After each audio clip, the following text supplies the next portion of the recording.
Personally, having to take a really hard look at myself of like, what am I doing? Why does this scene that I participate in have so few people that look like me, that have cultural experiences like mine?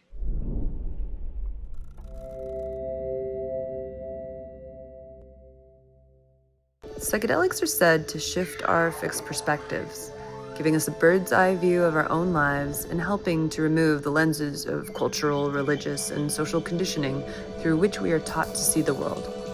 They are being used therapeutically and somatically to treat depression, addiction, PTSD, and trauma, and many are using them to explore the ineffable, those unknown realms of consciousness and beyond. Join us in Adventures of the Psyche as we learn how psychedelics have transformed people's lives.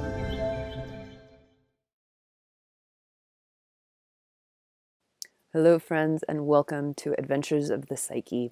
Today we are joined by Emma Sanchez, otherwise known as the Emma Dilemma, who shares how LSD helped her recognize the importance of celebrating cultural heritage and finding the impetus to create space and community to do this. Emma Dilemma is the co-founder of People of Technicolor and works as a private chef. Her own spiritual exploration and work nurturing communities as an educator, facilitator, event producer, and chef in psychedelic spaces led to the creation of People of Technicolor, a New Orleans, LA, Oakland, California community of color designed to be a space to uplift marginalized voices and allow for meaningful conversation, collaboration, and connection.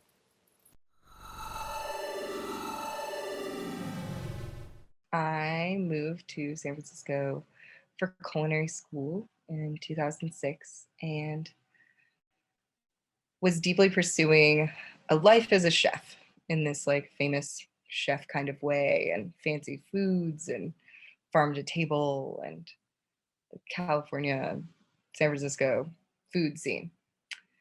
And while living in San Francisco, through osmosis or vibe or a number of ways, I started finding myself in more and more of these artsy, queer festival spaces that um, were essentially the Burning Man scene.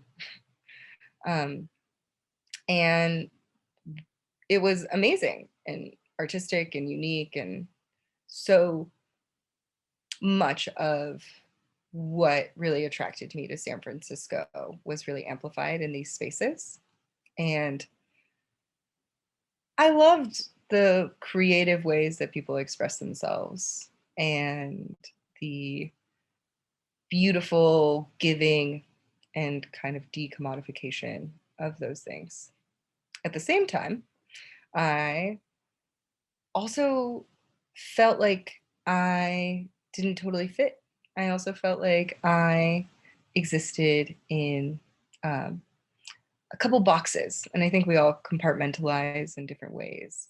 But the universe that I and that my career existed in cooking in fancy restaurants, and the art and silliness I would do on the weekends or after work on the weekends, as it were, didn't have much crossover. It sometimes I would go to an event literally across the street from the restaurant I worked at and would be the only place from one place to the other. We would be the only person from one place to the other. And I think years, I think, with anything that you fall in love with, there's a honeymoon period where you're so excited and it's so fun, and you can just fall in love and be in just being in love. And at some point you settle into the things that you love, and you start to come to some like realizations. And one of those big realizations happened for me um, after Trump was elected, and seeing kind of this San Francisco bubble of magical utopia of fun have to take a really hard look at itself. And personally, having to take a really hard look at myself of like, what am I doing? What is this fun and silly art doing for me and for other people, and why is it that I see the same people every weekend and so few new people, and in being in one of the most diverse places that I intentionally moved to because of its diversity, why does this scene that I participate in have so few people that look like me, that have cultural experiences like mine? So I'm at a very cool, neat, artsy, fun, secret festival somewhere in the Sierras, and I take LSD with some of my friends.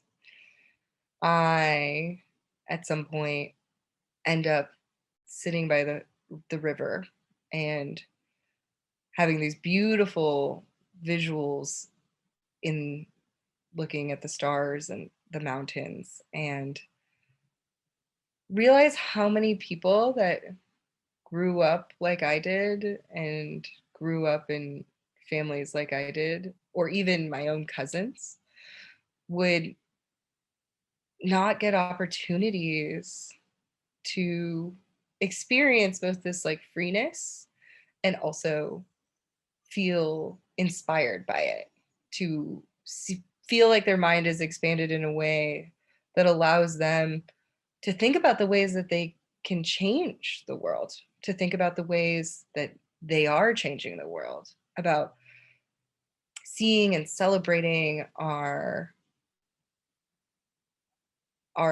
whole selves, and also connecting deeply with the earth and other people, and that the amount of empathy and care and compassion that can be created by safe spaces and um, good mentorship and access to resources like safe medicines and mind expanding substances is a privilege. It's a psychedelic privilege, and that it's a psychedelic privilege that I have, that the people at this festival have at this very moment, and it's not something that my parents have, or even other people that necessarily cook with me at a restaurant. That there's so many different things that impact whether we have that privilege, and that's like the resources, or even feeling safe, or the education on knowing how these things work, and we need and that we needed to create that I needed to find a way to create an opportunity for community to see each other. And I wanted to create community where I feel like I could represent myself. So sitting there on the river in the Sierras, I found myself realizing that, one, I could create the kind of space for community to see each other and allow us to exist, but really amplify and elevate the voices and experiences of people of color in psychedelics and in festival art. And that the only thing that had to happen was that I had to say yes to myself. That it didn't have to be complicated, that it could just be seeing other people of color in festival spaces and saying, "Hey, do you want to join a Facebook group, or do you want to connect on Instagram?"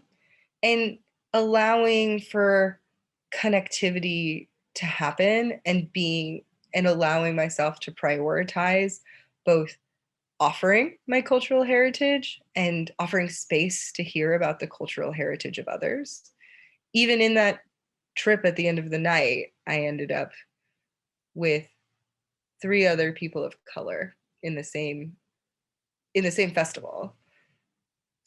And I think it was the first time I had ever asked, like, what's your like cultural background? And having to be able to like have a dialogue on that, like on LSD, and like talk to people about where their families are from, and where they grew up and what and hearing how those like unique experiences led them to where they are now and to this space, I think is so valuable. Thank you, Emma. Thank you for sharing. So you've now founded organizations that create this space. Can you tell us the names of them, and how do people get involved, and what do you guys do? Yeah. People of Technicolor is an online group on Facebook right now. We're working on incorporating People of Technicolor is a POC led and driven space to create the opportunity for people of color to share their experiences and offer their unique cultural lens to psychedelic exploration and learning. I'd love to hear how creating these spaces for more expression of cultural heritage, how has that benefited you and your own mental health and other people who have been involved? So I think the war on drugs, white supremacy, and in particular, colonization have led to a lot of fear and hesitancy around drug usage, especially among communities of color that have been so deeply traumatized by the war on drugs. And it's so interesting to see that the inverse has been healing community, like that psychedelics have been healing um, mostly white and but well educated and wealthy communities in America for decades. But at this particular moment, as we see decriminalization happen, as we initiatives around the country, as we see a popularization of both the research and an investment in the research around the healing that's happening, that we are getting to a moment of one acceptance and also really opening up to the possibility of educating people, getting the mentorship, and creating spaces for healings for communities of color with these medicines. Great, Emma. Thank you so much for sharing your story. Hey, thank you so much for having me.